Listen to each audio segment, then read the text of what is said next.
Hey everybody, it's Josh. I want to talk to you all today about death. It is something that many of us fear. In fact, we spend our entire lives trying to escape it.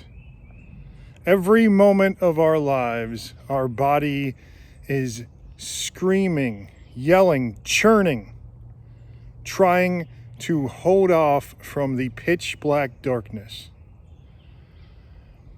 Atheists, non-believers of many kinds, they think that death is just the end. It's just an eternal nothingness after that. We are wiped off the face of the earth. Our lives mean nothing afterwards. We're just gone.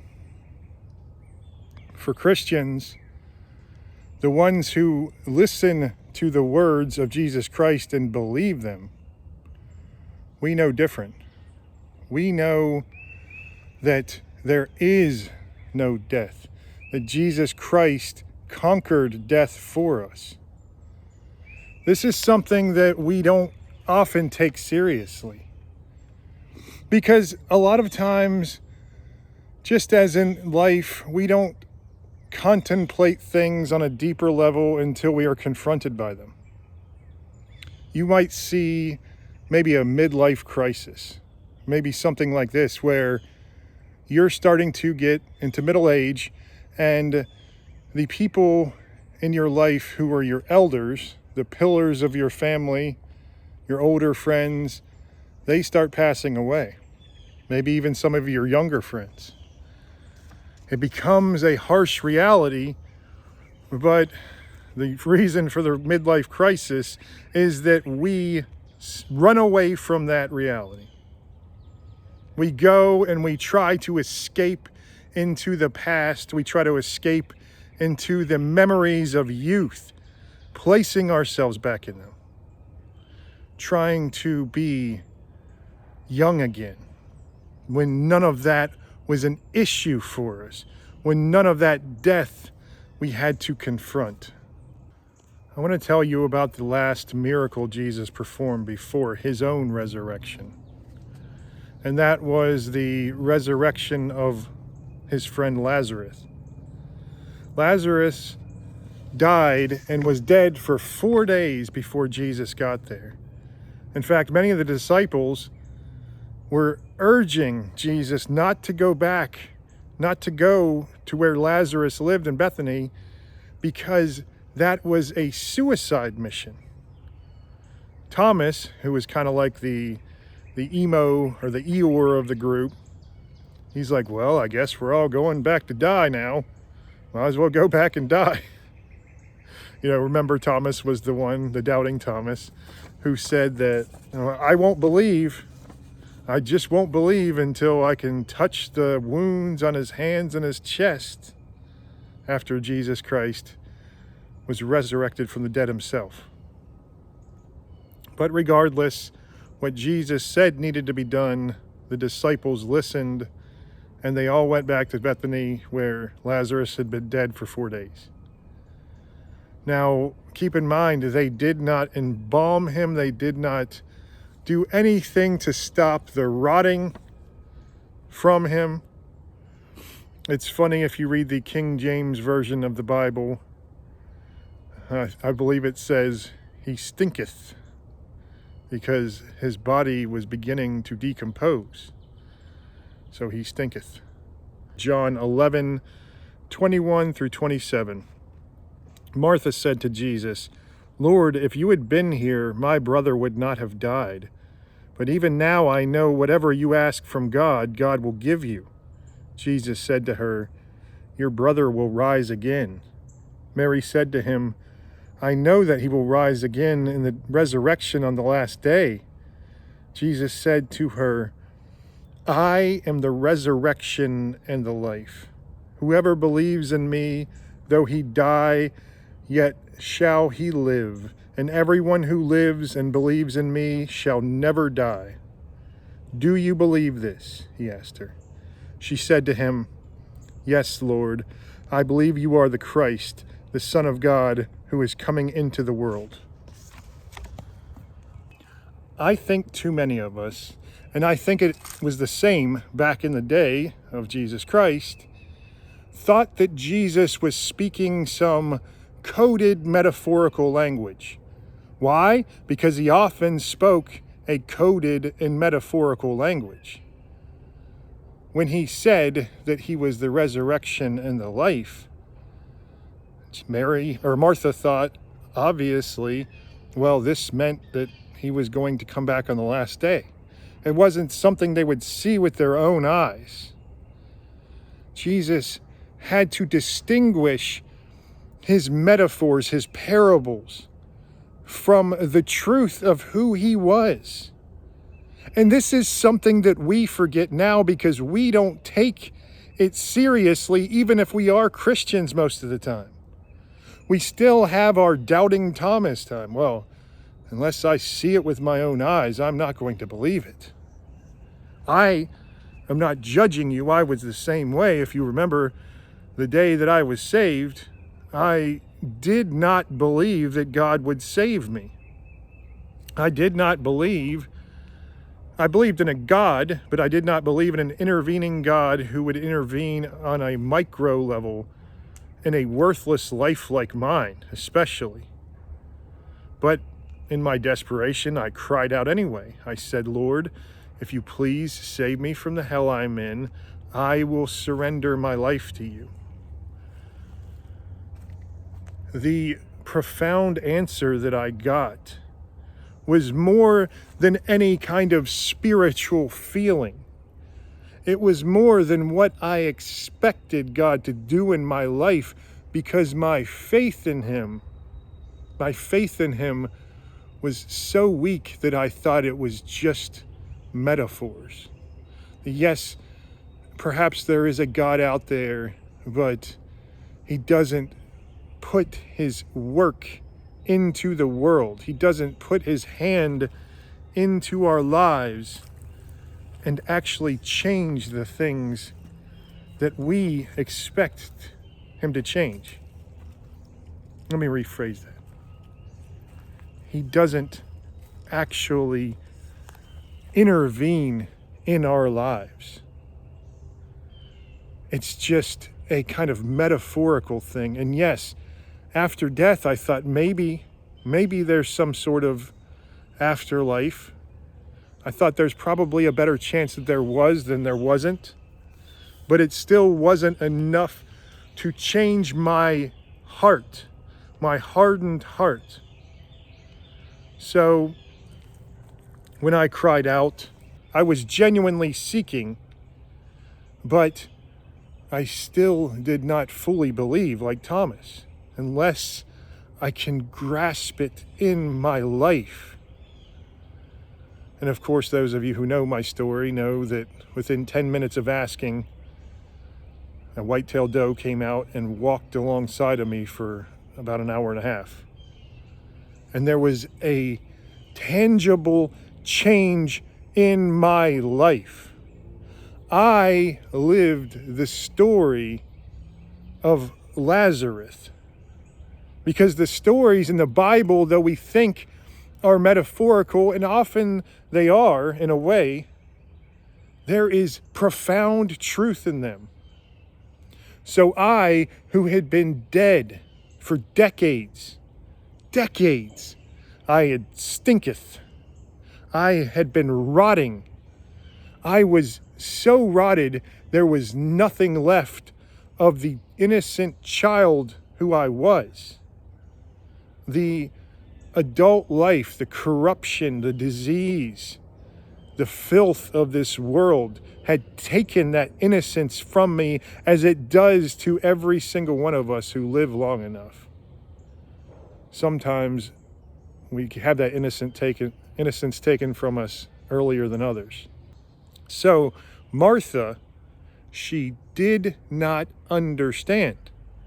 She said, of course, yeah, on the last day you've taught the resurrection of the dead on the last day. And that we will be resurrected into new bodies, into glorified bodies. But again, she was probably thinking, and Jesus understood probably what she was thinking, as any of us would: how does that help me now? How does that help me deal with my grief now? So Jesus, he goes, he raises Lazarus from the dead. A 4-day-old rotting corpse, he raises from the dead. Now, this blew everyone away. Imagine this. You've been watching Jesus, if you're one of his disciples. You've been watching him heal people. And that is miraculous in itself. That is amazing. People who have been blind since birth, people who have been lame since birth, people with leprosy, people of all sorts of ailments and diseases and, afflictions. I can't imagine what it was like to see him raise a 4-day-old corpse from the dead. Because we have to understand, that is us right now in this world. Stop thinking about death right now. You are already dead in your sins. Paul explains it well in Romans, I believe, that we are absolutely corpses walking around. We are zombies. We are chasing the desires of the flesh, and there is nothing else driving us. If you think about it, going back to what the atheists believe, going back to what the agnostics and a lot of the non-believers believe, and really, unfortunately, too many Christians. If they truly believed in absolutely nothing after death, if they truly believed in their heart there was no meaning, no life after death, then why would they not be just the world's craziest hedonists, just soaking up every pleasure you can, just hurting whoever you can, because there is no consequence for it? The only consequence you have is maybe breaking the law and getting away with it, but you could do many things outside the eyes of the law and get away with it. Oh, it's a deep understanding, a deep wisdom that God instills in all of us. You see, we don't seek God just because it's some made-up story that has been told to us over and over. We don't hunger for food because it is some made-up story. God gives us food in this world. We do not yearn for pleasures of sex, for instance, and don't have any kind of way to quench that desire. No, God gives us food. God gives us things like sex. I bring these two things up because this is what C.S. Lewis says. If we live in a world where we have the desire for these things, yet we don't have the actual way to obtain these desires, to quench these needs or these desires, then that would be a different story. But we have a way to quench them. We have a way to obtain food. We have a way to find a, hopefully, husband or wife and then mate with them. What we don't have, most atheists think, is that desire for God. And there is no God to them. Why would we have this evolutionary urge to seek God that we've seen in every single culture from the beginning of archaeological records? To think that we would just have this evolutionary tendency to seek God when there is no God out there. We understand that there is more to this life. We understand that God is going to save us if we seek Him, if we have a relationship with Him. We may not understand a thing about God. Say somebody who's never heard the name Jesus Christ. Paul says in Romans that God writes the truth and the law upon their hearts so they understand, and yet they are still able to be saved. But atheists think that we're just nothing. And I don't want people to have this existential worry about that. I don't want people to think you have to wait for death to feel the love of Jesus Christ. I want people to understand that heaven is available right on this earth. And I want you to also understand that without God, you've been living in hell. You just may not know it because you're so content there. You're so used to it there. You are used to living in basically a nightmare with one suffering after another, one struggle, one trial, one tribulation, and no relief from God. Why would a loving God do this? See, you don't understand. And I tell people over and over, and I know this isn't the experience of every Christian. I know it's not. But I have not suffered since the day I was saved. And I know there is absolutely constant pain in my life because I am disabled, that damaged nerve, so it is always some sort of pain, whether it is a mild pain like right now or it is a stabbing pain like it often is. That pain is nothing to me now. That pain, while aggravating at times for sure, even agonizing at times, I do not suffer from it because I died before I died. I was a rotting corpse, and then I was born again in the body of Christ. Now this, a spiritual birth, the resurrection of the afterlife, after we die and we are born again into the resurrected life. That will be the physical resurrection. But again, why miss out? Why miss out on living a glorious life for the righteousness of the Lord? Stop living for yourself. Start living for Jesus Christ, and you will find a meaning and a purpose like you've never understood before. You don't have to worry about death anymore. I feel bad when people tell me, obviously, that either they are dying or people they love have passed away. It's a tragedy. Not for those who have died, for those who are left behind.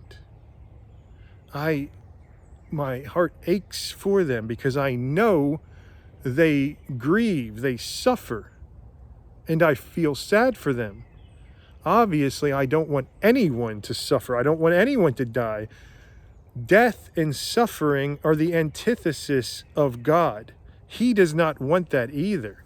That is why He came to this world, because sin is also an antithesis of God, and He had to defeat all of them. The sin He took upon Himself, He became sin to take the punishment for us, the suffering He endured, so that when we suffer, we can have Him bear that cross for us. And then, even though we must endure the pain ourselves, even though we must pick up the cross ourselves, He will bear that cross for us. If you let Him, if you give Him that suffering, Because I'm telling you, you can tolerate all kinds of pain. You can tolerate pain that you can't even understand. But when you tolerate that pain, you don't suffer from it anymore once you've given your life to Christ. Not at all. In fact, you feel blessed for every trial and tribulation you must go through. You do. Even ones that break your heart, you feel blessed for them. I am thankful every day for this pain.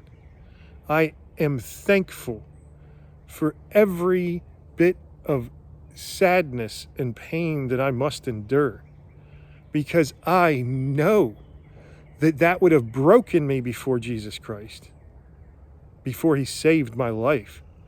And now I understand that he takes that for me. He takes that upon himself, and I don't want him to a lot of times. So I try to keep it for myself, but he shows me, no, this is what I came to do for you. Even though I don't deserve it, he came to take that cross and bear that cross for me.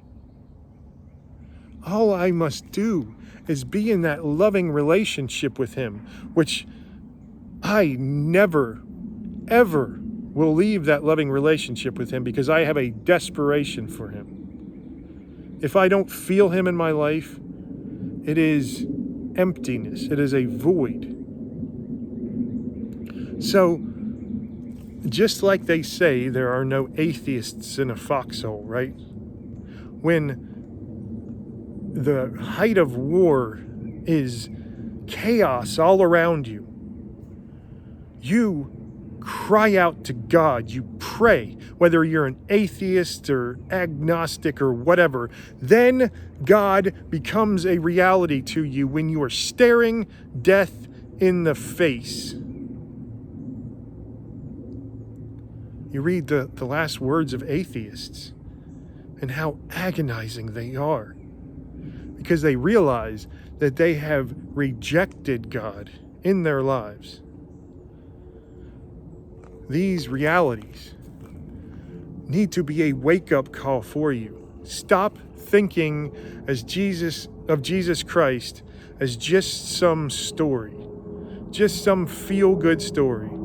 Our faith, it can be blind because we don't need anything except for something to hope in. No, the object of our hope, the object of our faith is important. The truth of Jesus Christ is important. So we must understand that Jesus Christ is physically going to resurrect us. We are going to have eternal bodies, either a body to live with him, walk with him, be with him in a paradise, or a body to endure the suffering and the torment that we have chosen for ourselves by rejecting him. Don't agonize. Don't worry about, is this a sin? Is that a sin? I must follow the law to the T, or else I'm not following him. Worry about the important thing that he said to us, the 2 commandments that matter. Love the Lord your God with all your heart and soul and strength and mind, and love your neighbor as yourself. If you do this, while you might be confused about theology or doctrine or dogma, you will have the resurrection and the life through Jesus Christ. All right, everybody, I'm going to get off of here. I love you guys so much. God bless.